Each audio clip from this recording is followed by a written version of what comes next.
Hello guys. तो आज के वीडियो में यहाँ पर हम देखने वाले हैं एमपीपीएससी के द्वारा राज्य सेवा आपकी प्रारंभ परीक्षा और राज्य आपकी वन सेवा प्रारंभ परीक्षा यानी स्टेट सर्विस और स्टेट फॉरेस्ट सर्विस के जो प्रीलिम्स के एग्ज़ाम फॉर्म हैं ये आपके प्रारंभ हो चुके हैं, जिसके ऑनलाइन फॉर्म आपके 10 जनवरी से आपके चल रहे हैं और लास्ट डेट आपकी 9 फरवरी 2026 यहाँ पर रखी गई है।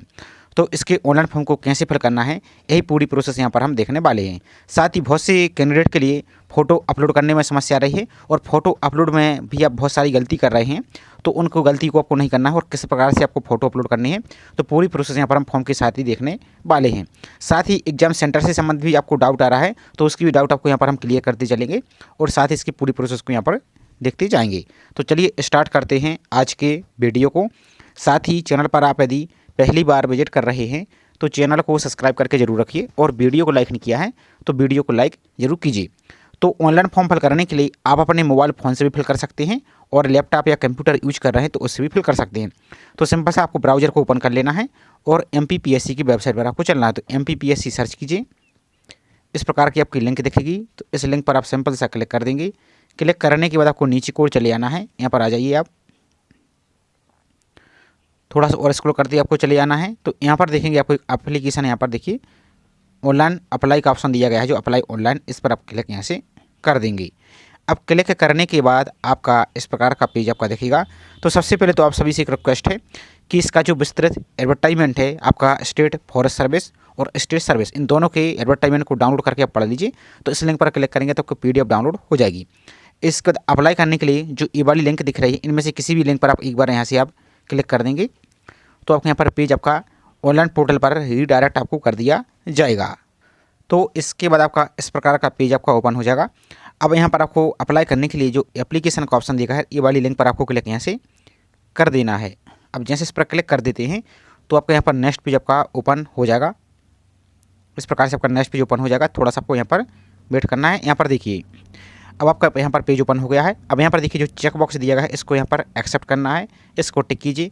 और आपका जो ब्लू कलर के दो आपको नोटिफिकेशन दिए गए हैं, एक आपका राज्य सेवा का है और एक आपका राज्य वन सेवा परीक्षा का है। तो दोनों पर क्लिक करना अनिवार्य है। यदि यहाँ पर आप क्लिक नहीं करते हैं तो फॉर्म आपका यहाँ पर आगे नहीं बढ़ेगा। इस प्रकार से आपका फॉर्म आगे नहीं बढ़ेगा।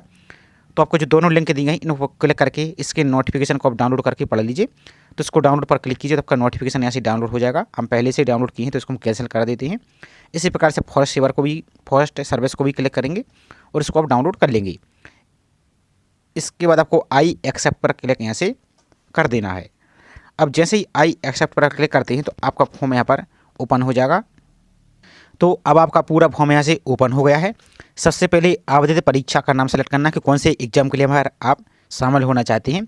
तो यहाँ पर देखिए पहला ऑप्शन आपको है स्टेट फॉरेस्ट सर्विस, स्टेट राज्य, यहाँ पर देखिए आपका स्टेट सर्विस और आपका स्टेट फॉरेस्ट सर्विस, इन दोनों के लिए अप्लाई करना चाहते हैं तो इसको टिक करेंगे।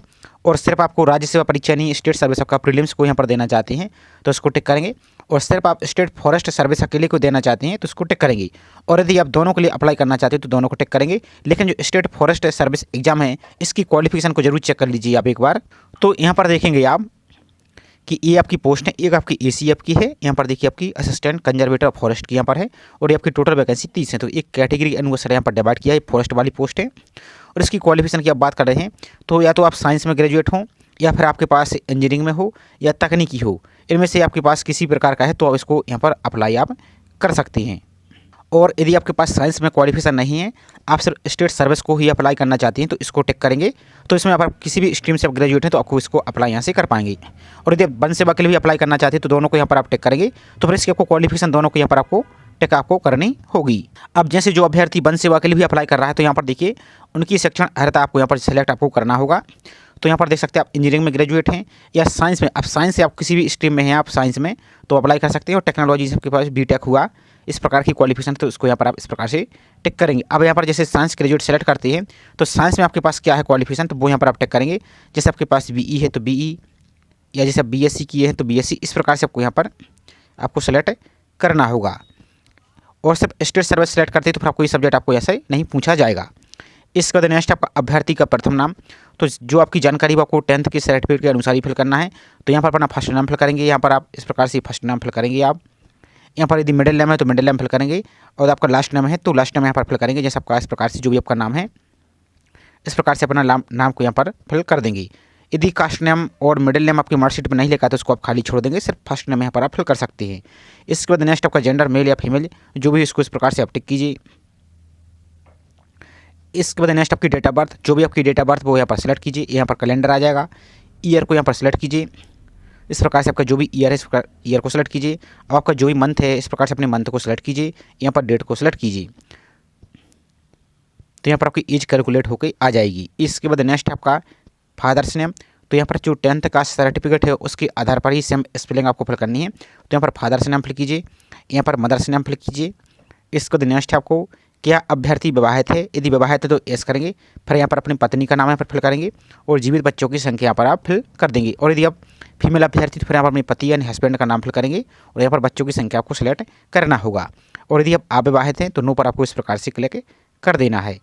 इसके बाद नेक्स्ट आपका सबसे महत्वपूर्ण ऑप्शन आपको कि अभ्यर्थी मध्य प्रदेश का मूल निवासी है, यदि मध्य प्रदेश के मूल निवासी तो एस करेंगे। और जो मध्य प्रदेश के बाहर का अभ्यर्थी यानी अदर स्टेट का अभ्यर्थी है तो वो नो पर क्लिक करेंगे। नो पर क्लिक करने के बाद आपकी कैटेगरी ऑटोमेटिक यूआर यहाँ पर आ जाएगी।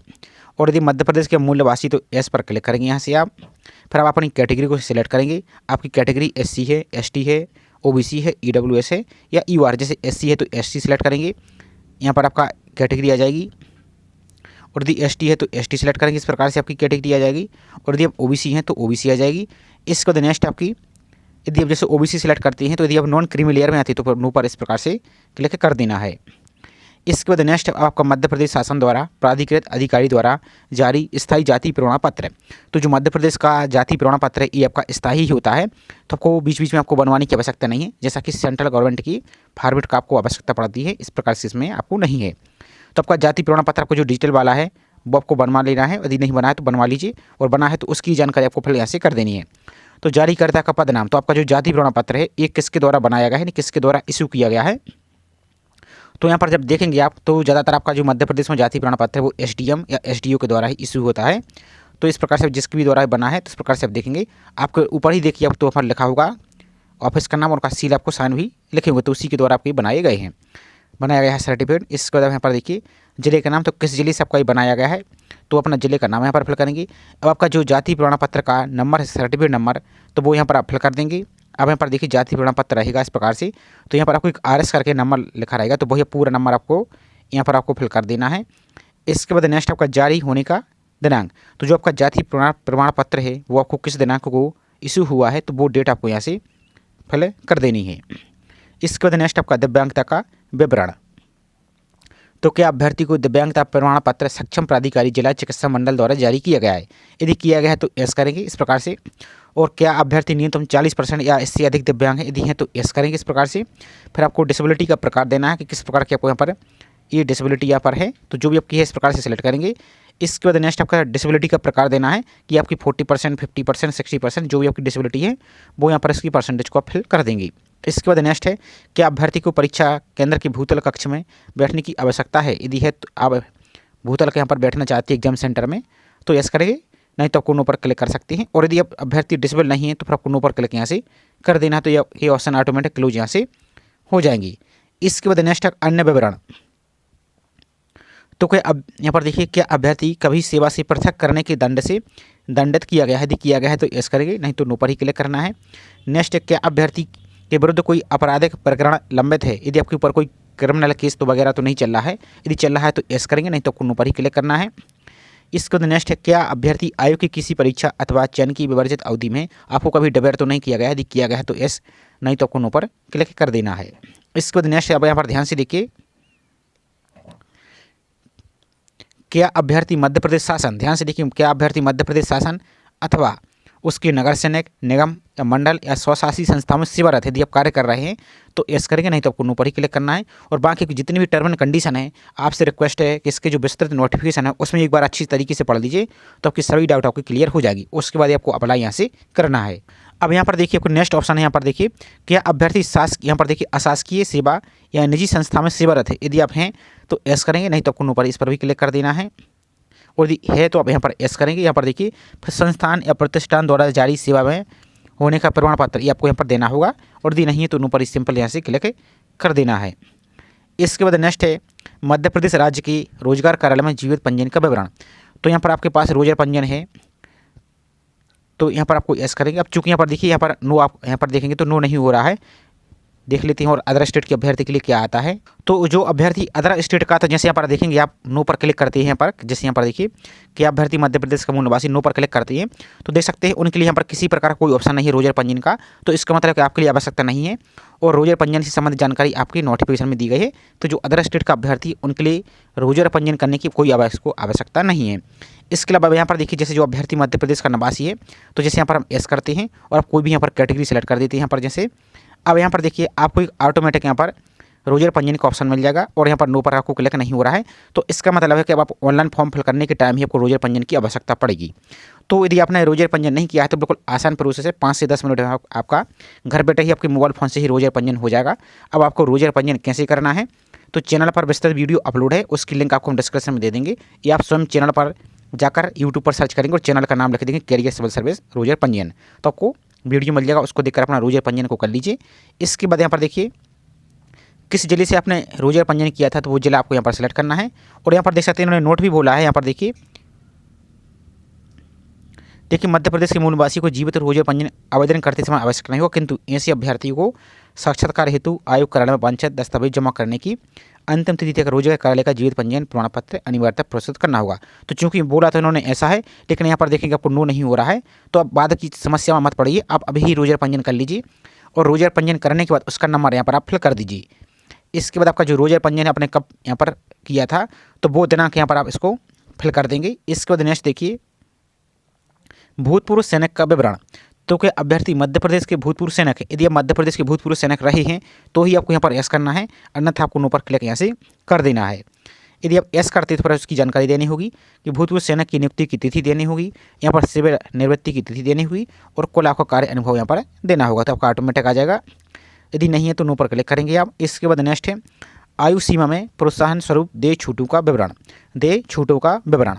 तो क्या अभ्यर्थी मध्य प्रदेश शासन द्वारा अनुसूचित जाति, अनुसूचित जनजाति एवं पिछड़ा वर्ग कल्याण विभाग की अंतरजातीय विवाह योजना यानी अब इंटरकास्ट मैरिज के तहत पुरस्कृत तो नहीं है, यदि हैं तो एस करेंगे, अन्यथा नो पर क्लिक करेंगे। अब चूंकि हमने ऊपर अनमेरिड पर टिक किया इस कारण से ये ऑप्शन हमारा क्लोज हो गया है। तो जो अभ्यर्थी यदि मेरिड है तो उनके लिए आपको एस नो करना होगा, तो आप अपने अनुसार इसको टिक कर दीजिए। इसके बाद नेक्स्ट है मध्य प्रदेश, यहाँ पर क्या अभ्यर्थी विक्रम अवार्ड से सम्मानित खिलाड़ी है, यदि आप हैं तो एस करेंगे और नहीं तो नो पर क्लिक यहाँ से कर देंगे। अब यहाँ पर नेक्स्ट है क्या अभ्यर्थी स्नातक है, यदि आप ग्रेजुएट पास हैं तो एस करेंगे। फिर आपको यहाँ पर जानकारी देनी होगी, हाई स्कूल की जानकारी, यहाँ पर इंटरमीडिएट 12th की जानकारी और यहाँ पर अपनी ग्रेजुएशन की जानकारी देनी होगी। लेकिन जो अभ्यर्थी यदि फाइनल ईयर या फाइनल सेमेस्टर में चल रहा है तो नो पर क्लिक करेंगे। अब यहाँ पर देखिए क्या अभ्यर्थी स्नातक अंतिम वर्ष में अध्ययनरत हैं, यदि आप हैं तो यहाँ पर आप एस करेंगे। अब एस करने के बाद यहाँ पर ध्यान से देखिए आपको यहाँ पर जो 12th है यहाँ पर देखिए हायर सेकेंडरी या इंटरमीडिएट या डिप्लोमा का उत्तीर्ण वर्ष आपको लिखना है। तो आपकी जो 12th है वो किस वर्ष आपने पास किया वो आपको यहाँ पर जानकारी फिल करनी है। और इसके संबंध में आप यहाँ पर जो नोटिफिकेशन है अंतिम वर्ष वाले अभ्यर्थी के संबंध में आप नोटिफिकेशन में आप चेक कर सकते हैं। तो यहाँ पर देख सकते हैं पॉइंट नंबर ई पर आएंगे पात्रता संबंधी। तो यहाँ पर देखिए राज्य सेवा प्रारंभ आपकी परीक्षा 2026 हेतु स्नातक उत्तीर्ण अथवा स्नातक के अंतिम वर्ष में अध्ययनरत अभ्यर्थी पात्र, लेकिन यहाँ पर देखिए सेक्शन अर्थात मुख्य परीक्षा हेतु ऑनलाइन आवेदन करने की अंतिम तिथि को पूर्ण होनी आवश्यक है तथा शेष अन्य अर्थात आपकी जो मूल निवासी अन्य दिव्यांगता प्रमाण पत्र ये सभी जानकारी यहाँ पर देखिए आवेदन करने की अंतिम तिथि 9 फरवरी तक आपकी कंप्लीट हो जाना चाहिए। तो सिंपल बात यह है कि यदि आप फाइनल ईयर या फाइनल सेमेस्टर में चल रहे हैं तो आप इसमें अप्लाई यहाँ से कर सकते हैं, लेकिन जो आपकी ग्रेजुएशन जब इसकी आपकी मेंस के फॉर्म फिल होंगे, आप जब प्री पास हो जाते हैं तो उस टाइम आपको फिर यहाँ पर मार्कशीट आपकी कंप्लीट होनी आवश्यक है। यदि फिर आपकी कंप्लीट नहीं होती है तो फिर आप मेंस में नहीं बैठ पाएंगे, ये सिंपल सा बात है। और बाकी इसके अलावा जो आपकी अन्य सभी डॉक्यूमेंट हैं आपकी, ये आपकी 9 फरवरी तक आपकी लास्ट डेट है, इसकी इस तारीख तक आपके हर हाल में कंप्लीट होनी जानी चाहिए। यदि इसके बाद आपके होते हैं तो बाद में जब डॉक्यूमेंट वेरिफिकेशन या इंटरव्यू में जाएंगे तो उस टाइम आपको बाहर कर दिया जाएगा। तो इस बात का आपको विशेष रूप से ध्यान रखना है। तो यदि अब अंतिम वर्ष में है तो यहाँ पर एस करेंगे, आप 12th की जानकारी दे देना है।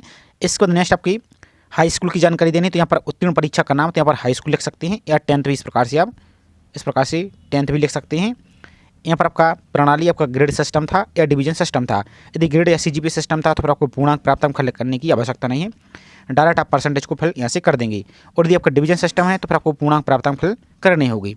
इसके बाद नेक्स्ट आपका विषय के नाम, तो आपके जो भी सब्जेक्ट रही हैं 10th में, आप चाहें तो इस प्रकार से सभी सब्जेक्ट के नाम लिख सकते हैं, जैसे आपका हिंदी हुआ। और इसके बाद आपको एक सब्जेक्ट लिखने के बाद आपको कॉमा नहीं लगाना है, आपको एक बार स्पेस देना है। जैसे आपका इंग्लिश हुआ, आपका इस प्रकार से आपको लिख देना है। और आप चाहें तो सिंपल इस प्रकार से आप ऑल जनरल सब्जेक्ट इस प्रकार से भी फिल कर सकते हैं, कोई समस्या नहीं है। अब आपका जो पूर्णांक, अब चूंकि आपका बोर्ड का जो अलग अलग सिस्टम नियम है उसके आधार पर जो भी आपका है उसको फिल कीजिए। तो आपका पूर्णांक कितने थे, तो जैसे सैंपल के लिए हम आपको फिल करके दिखा दीजिए, जैसे 600। अब आपको प्राप्तांक कितने प्राप्त हुए हैं, तो आपके जो भी प्राप्तांक प्राप्त हुए वो यहाँ पर फिल करेंगे, परसेंटेज आपके ऑटोमेटिक कैलकुलेट होकर आ जाएंगी। आपका इसके बाद नेक्स्ट आपको डिवीजन सेलेक्ट करना, फर्स्ट है, सेकंड है या थर्ड है, जो भी इसको सेलेक्ट कीजिए। यहाँ पर अपने बोर्ड का नाम फिल करेंगे। अब आपका जो भी बोर्ड है, जैसे एमपी बोर्ड है तो इस प्रकार से एमपी बोर्ड फिल करेंगे भोपाल। और ये अदर स्टेट बोर्ड है आपका या सीबीएसई है, तो जो भी आपका बोर्ड है वो यहाँ पर आप बोर्ड का नाम फिल कर देंगे।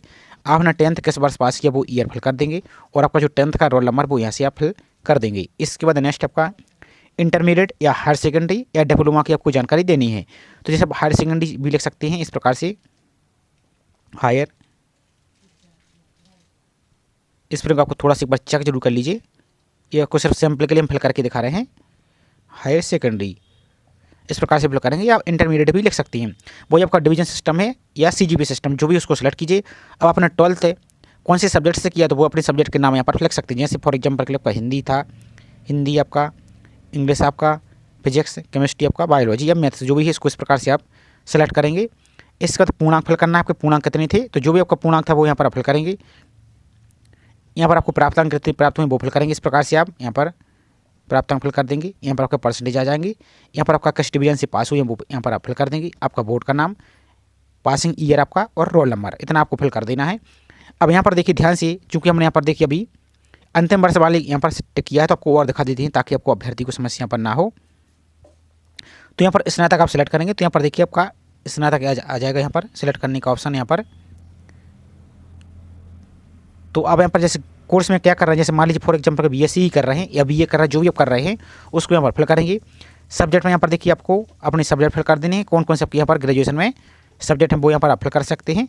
अब यहाँ पर देखिए बाकी आपको पूर्णांक, प्राप्तांक, परसेंटेज और डिवीजन इस सब का आपको फिल करने की आपको आवश्यकता नहीं है। सिर्फ आपको करना क्या है, आपकी जो यूनिवर्सिटी का नाम है वो फिल करेंगे। अब यूनिवर्सिटी का मतलब क्या है कि जैसे आप किसी कॉलेज से आप अपनी यहाँ पर स्टडी कर रहे हैं, लेकिन जो कॉलेज आपकी है वो कौन सी यूनिवर्सिटी से एफिलिएट है, उससे संबंधित है, तो जो आपकी मार्कशीट मिलती है उसमें आपका नाम लिखा होगा कि आपकी जो भी यहाँ पर यूनिवर्सिटी है, तो वही आपको यहाँ पर फिल करना है। अब उत्तीर्ण वर्ष, अब आपकी जो फाइनल ईयर फाइनल सेमेस्टर में चल रहे हैं, तो किस वर्ष आप यहाँ पर पास होंगे। जैसे मान लीजिए आप 2026 में आपका मान लीजिए फाइनल सेमेस्टर चल रहा है या फाइनल ईयर चल रहा है, तो 2026 में पास हो जाएंगे, तो 2026 इस प्रकार से आप लिख देंगे। इसके बाद यहाँ पर आपका प्रमाण पत्र का जो रोल नंबर है वो यहाँ पर आपको फिल कर देना है। अब चूंकि यदि आप पास हैं तो फिर यहाँ पर आपको पास पर क्लिक करेंगे, बाकी आपको फिर यहाँ पर आपकी जानकारी आ जाएगी। यहाँ पर देखिए स्नातक में आपका जो भी सब्जेक्ट है वो फिल करेंगे, यहाँ पर डिवीजन या सीजीपी वो फिल करेंगे, आपका जो भी है। यहाँ पर आपका विषय ऑटोमेटिक यहाँ पर आ जाएगा, तो देखिए साइंस यहाँ पर आ गया है। यहाँ पर आपका पूर्णांक फिल करेंगे आप, प्राप्तांक, परसेंटेज, डिवीजन यहाँ पर आपका, इसके अपने यूनिवर्सिटी का नाम फिल करेंगे और उत्तीर्ण वर्ष और आपका रोल नंबर, इतना आपको फिल कर देना है। इसके बाद नेक्स्ट आपका जो ग्रेड है सीजीपी के संदर्भ में, तो इसको आपको टिक कर देना है। इसके बाद नेक्स्ट है नीचे को आपको चले जाना है। अब यहाँ पर देखिए यात्रा भत्ता का विवरण, तो ये यात्रा भत्ता जो मध्य प्रदेश के मूलवासी केवल SC ST OBC non creamy layer और दिव्यांगजन, यदि आप यात्रा भत्ता का लाभ लेना चाहते हैं तो एस पर क्लिक करेंगे, और नहीं भी लेना चाहते तो उन पर क्लिक कर सकते हैं। अब नेक्स्ट आपकी बैंक विवरण की जानकारी, तो ये सभी के लिए देना आवश्यक है, चाहे मध्य प्रदेश के निवासी हो और चाहे बाहर की हो, दोनों के लिए यहाँ पर आवश्यक है।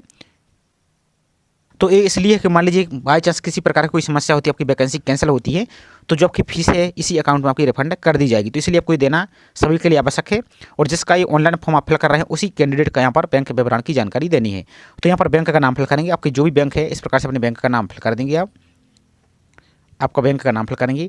यहाँ पर IFSC कोड फिल कर देंगे। आपकी जो बैंक की पासबुक है उसके जो सामने वाला पेज है फ्रंट पेज, उसको देखेंगे तो आपको सभी जानकारी लिखी मिल जाएगी। यहाँ पर शाखा का नाम फिल कर देंगे, यहाँ पर ब्रांच कोड भी फिल कर देंगे, और यहाँ पर खाता धारक का नाम यानी आपका नाम यहाँ पर रहेगा, और यहाँ पर अकाउंट नंबर आपको फिल कर देना है। इसके बाद नेक्स्ट आपकी अब जो आपकी बैंक की पासबुक उसका जो फ्रंट पेज है उसके आपको स्कैन करना है, उसकी जो सामने की पेज है उसकी कॉपी को, या आप मोबाइल से फिल कर रहे हैं तो मोबाइल से भी अपलोड कर सकते हैं। तो JPG फॉर्मेट में आपको मिनिमम 20 KB और अधिकतम 200 KB तक इसकी फ़ोटो को अपलोड यहाँ से करेंगे। और इसकी इमेज को कैसे रिसर्च करना है, तो चैनल पर ऑलरेडी वीडियो अपलोड है, उसकी लिंक आपको हम डिस्क्रिप्शन में दे देंगे। तो उसको देखकर अपनी फ़ोटो को, सिग्नेचर को और इसकी पासबुक की साइज़ को, इसको दोनों को आप रिसर्च कर सकते हैं, और उसके बाद यहाँ पर आप अपलोड कर सकते हैं।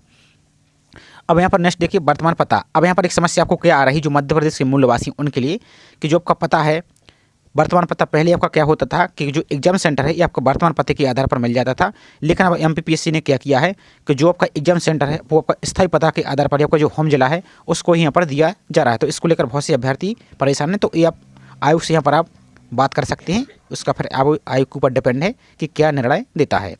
तो यहाँ पर अपना वर्तमान पता फिल कर देंगे।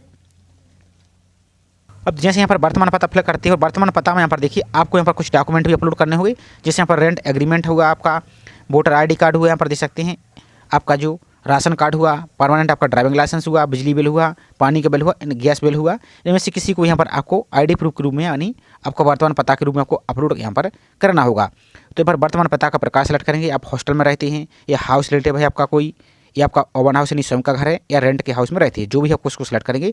तो जैसे यहाँ पर ओवन हाउस सेलेक्ट कर देते हैं। इसके बाद नेक्स्ट आपका पूरा एड्रेस आपको फिल कर देना, गली मोहल्ला कॉलोनी स्ट्रीट आपको सब कुछ यहाँ पर इसी बॉक्स में आपको फिल कर देना है। यहाँ पर आप अपना राज्य को सिलेक्ट करेंगे, आपका कौन सा यहाँ पर राज्य, तो जो भी राज्य इसको सिलेक्ट करेंगे। अब यहाँ पर आपका जिला है, तो जो भी आपका जिला है इस प्रकार से अपने जिले को यहाँ से आप सिलेक्ट आप यहाँ से कर देंगे। तो ये आपको सिर्फ सैंपल के लिए फिल कर रहे हैं। अब आपका जो पिन कोड है वो यहाँ पर अपना पिन कोड को फिल कर देंगे। अब यहाँ पर पहले क्या होता था आपको हम दिखा देते हैं। जैसे फॉर एग्जाम्पल यहाँ पर हमने एड्रेस फिल कर दिया, ये एड्रेस फिल कर दिया मान लीजिए। अब यहाँ पर आपका ये वर्तमान पता और आपका ये नीचे वाला स्थायी पता, ये दोनों यदि अलग अलग है तो दोनों को अलग अलग फिल करेंगे। तो जो स्थायी पता यहाँ पर फिल करते हैं उसी के आधार पर यहाँ पर आपका ये एग्जाम सेंटर देखने को मिल जाएगा। तो जैसे मान लीजिए वर्तमान पता और स्थायी पता दोनों सेम को टिक कर देते हैं। यहाँ पर देखिए आप, चूँकि यहाँ पर हमने फिल नहीं किया, चलिए आपको कुछ यहाँ पर फिल करके दिखा देते हैं हम। जैसे इस तरह आपको सैंपल के लिए अब यहाँ पर इसको हम टिक कर देते हैं। तो आप देखिए जैसे हमने भोपाल सेलेक्ट किया तो देखिए आपका भोपाल ही यहाँ पर आ रहा है, क्या स्थायी पते के आधार पर। तो इस प्रकार से आपका एग्जाम सेंटर का प्रोसेस है। अब बाकी जो अदर स्टेट के कैंडिडेट हैं उनके लिए अभी एग्जाम सेंटर नहीं मिलेगा, वो आयोग ने स्वयं बोला है। यहाँ पर जब टिक करेंगे, अब चलिए आपको दिखाई देते हैं अदर स्टेट के कैंडिडेट आपको चलिए सैंपल के लिए दिखाते हैं। यहाँ पर दिल्ली सेलेक्ट करते हैं, अब कोई भी अपना जिला है जो इसको सेलेक्ट करते हैं, यहाँ पर अपना पिन कोड फिल कर देते हैं। जो एक पिन कोड इस प्रकार से कोई भी आपका पिन कोड है इसको फिल करते हैं। अब यहाँ पर देखिए हम इसको टिक कर देते हैं। तो देखिए यहाँ पर आयोग ने क्या बोला है कि जो एग्जाम सेंटर है आयोग के द्वारा निर्धारित किया जाएगा। तो जब आपका एडमिट कार्ड आएगा तो उसमें आपका मेंशन रहेगा कि आपको एग्जाम सेंटर कहाँ मिला है। तो यहाँ तक तो प्रोसेस दोनों के लिए सेम है, चाहे मध्य प्रदेश के निवासी हूँ चाहे अदर स्टेट के कैंडिडेट हूँ। इसके बाद नेक्स्ट देखिए अभ्यर्थी का फोटोग्राफ। अब यहाँ पर आपको बहुत सारे अभ्यर्थी गलती कर रहे हैं, इस बार आपको थोड़ा सा प्रोसेस चेंज हुआ है। चलिए आपको फोटो किस प्रकार से अपलोड करनी है वो देखिए। तो यहाँ पर देखिए जब फोटो को अपलोड के संबंध में यहाँ पर एमपीपीएससी ने स्पष्ट किया है कि आपको पासवर्ड साथ ही फोटो अपलोड करनी है, रंगीन फोटो, जिसमें यहाँ पर अभ्यर्थी का नाम और फोटो खींचने की दिनांक हो और फोटो आपकी 3 माह से ज़्यादा पुरानी ना हो। तो इस प्रकार की आपको फोटो बनवानी है। यहाँ पर आपका नाम फेस रहेगा, यहाँ पर अपना नाम लिखवा लेना है और फोटो की आपकी डेट यहाँ पर लिखवा लेनी। जैसे मान लीजिए आप 10 जनवरी 15 जनवरी जिस डेट को यहाँ पर आप फोटो बनवाई उसकी डेट यहाँ पर आप लिखवा लीजिए और उसको ही आपको अपलोड यहाँ से करना है। और यदि आपको पढ़ने के लिए चश्मा लगा है तो चश्मा आप लगा सकते हैं, लेकिन जो चश्मा है उसमें रिफ्लेक्शन या काला चश्मा आपको नहीं लगाना। तो ये गलती आपको नहीं करनी है, नहीं तो बाद में फिर आपको समस्या हो सकती है। तो छोटी छोटी सी बात है, आपको इसको विशेष रूप से ध्यान रखना है। तो यहाँ पर अपनी फोटो को अपलोड कर देंगे आप गैलरी से सिलेक्ट करके, और फोटो आपकी मिनिमम 20 KB अधिकतम 100 KB। तो फोटो को अपलोड करने में यदि आपको समस्या आ रही है तो इसका भी हमने चैनल पर वीडियो अपलोड किया है, लिंक आपको डिस्क्रिप्शन में दे दी, तो उसको देखकर अपना फोटो को रिसाइज कर सकती हैं और यहाँ पर इसको टिक कर देना है। इसके बाद नेक्स्ट आपका एक्टिव मोबाइल नंबर, तो आपका जो मोबाइल नंबर वो यहाँ पर फिल कर देना है और आपकी जो एक्टिव ईमेल आईडी उसको भी फिल कर देना है और यहाँ पर आपका पूरा जानकारी आ जाएगी। तो चेक बॉक्स को टिक करना है यहाँ पर। अब यहाँ पर देखिए आपका जो सिग्नेचर है, सिग्नेचर को ही अपलोड करना है। तो सिग्नेचर आपको JPG फॉर्मेट में, सिग्नेचर की साइज मिनिमम 10 KB अधिकतम 100 KB तक आपको अपलोड कर सकते हैं। तो लगभग 80 से 90 KB के आसपास यहाँ पर सिग्नेचर को अपलोड कीजिए ताकि आपकी सिग्नेचर की जो इमेज है ब्लर ना हो। तो यहाँ पर गैलरी से सिलेक्ट करेंगे आप यहाँ पर और सिग्नेचर को अपलोड यहाँ से कर देंगे। तो इस प्रकार से आपका सिग्नेचर भी यहाँ पर शो होने लगेगा। लेकिन एक बात ध्यान दीजिए, आपको इस प्रकार से यहाँ पर टिक कर देना है। और जैसे मान लीजिए यहाँ पर हमने सिग्नेचर अपलोड किया तो यहाँ पर फाइल में कुछ नाम यहाँ पर लिखा आ रहा है, तो आप क्या कीजिए फाइल को नाम को चेंज कीजिए, उसमें सिर्फ आप सिंपल सिग्नेचर लिख दीजिए और उसकी बाकी की स्पेस को रिमूव कर दीजिए। और बाकी जो हमने वीडियो की लिंक आपको डिस्क्रिप्शन में दी है डिटेल्स की, उसको देखकर अपने सिग्नेचर, फोटो और पासवर्ड को रिसार्च कर सकते हैं।